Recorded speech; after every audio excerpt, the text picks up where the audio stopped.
Yeah. I got black, I got white, what you want?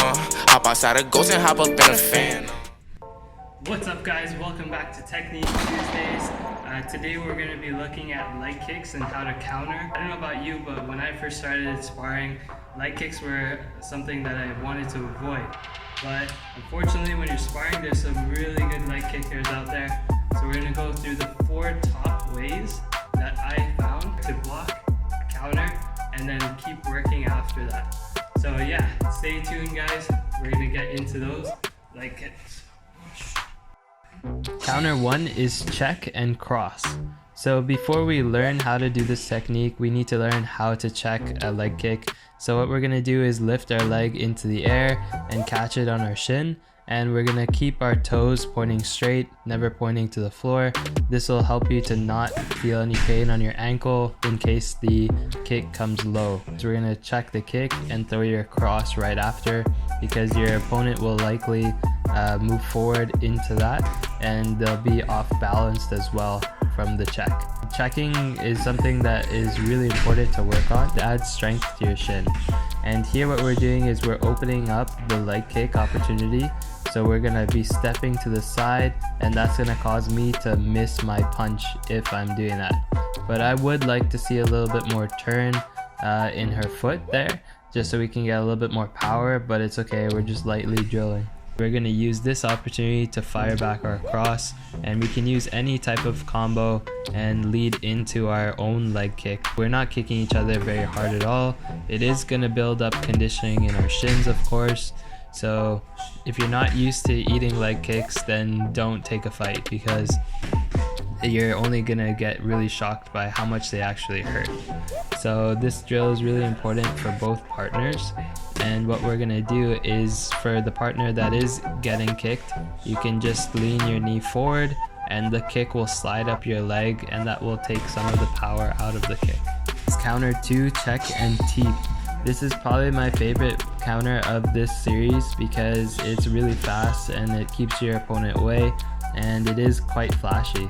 So what we're going to do is check our kick just like counter 1, but instead of putting our foot down, we're going to keep it in the air and push through with our teep.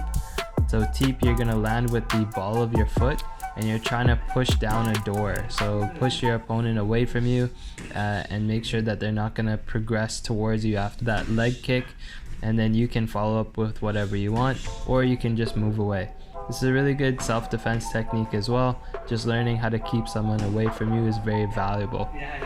After, we can add our head kick.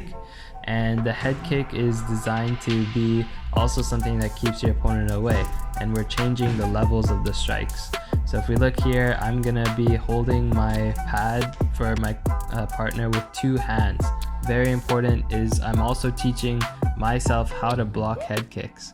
I would like for her to have rotated her hip more into the kick just for good practice, but that's okay. Okay, moving on into the third counter, we have check and fake. These next 2 combos are going to be a little bit more advanced. What I'm going to do here is I'm going to check my kick just like the last 2 counters, but I'm going to lift my leg up as I fake, and that's going to cause my opponent to get her attention down low towards that kick. You can see she's looking there and she's moving back, anticipating it, and then I'm going to fire off my leg kick. So a number of things can happen because of this. My opponent might open up some sort of telltale, like she likes to throw her jab or she likes to counter with a cross. But either way, this is really going to throw off your opponent. And I'm also angling to the side. I'm never throwing kicks coming straight towards my opponent.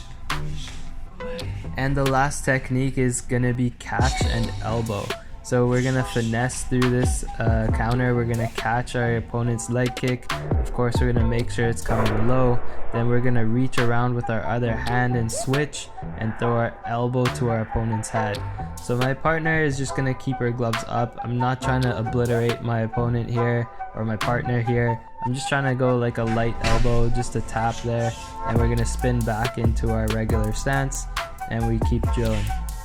So this is really good technique to throw off your opponent. It comes really fast, and if you'll notice, she kind of reacts as if I'm gonna throw a cross, but that's gonna be a delayed reaction, and she's gonna eat the elbow if I'm throwing this technique properly. So I'm not eating the leg kick, I'm actually stepping to the side as it's coming towards me. That's really important. And now what we can do is we can add a little spice to that. We can throw our side kick. And this is surprisingly effective because my opponent is not going to expect that, especially after an elbow. So I'm going to shove my opponent back with her foot, and then I'm going to throw my side kick coming right to her stomach. And my opponent, again, my partner, she's gonna hold the gloves down for me, and I'm gonna throw it really slow. I'm not trying to like push her right away, but of course I could use a lot more power in a real fight or competition.